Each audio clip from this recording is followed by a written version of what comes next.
But of course, it didn't last. The first crack came from Aunt Meredith. She called from a number I didn't recognize, and when I picked up out of curiosity, her voice came through tight and sharp, like she'd been holding back. "Aaron," she said, "I'm just calling to say, I'm disappointed." I didn't respond. I waited. "Whatever happened between you and your parents is one thing," she went on, "but you don't turn your back on family, especially not when they're struggling." I kept my tone even. "Meredith, did they tell you why I stopped helping?" She paused. "They said you had a meltdown over not being invited to a last-minute party, that you're blowing things out of proportion." I let out a slow breath. "Did they also tell you I've been paying their rent for nearly 3 years? That I've covered Emily's phone bill, Dad's gas, and Mom's grocery deliveries while they were posting selfies with champagne?" Another pause.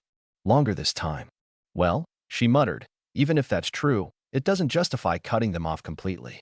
"I didn't cut them off," I said. "They chose to exclude me. I just accepted it." She sighed. "Aaron, you're better than this." "No," I said quietly. "I used to be. But better just made me useful. Now I'm done." I hung up before she could reply. I didn't feel anger. I didn't feel sad. I felt clean. But they weren't done.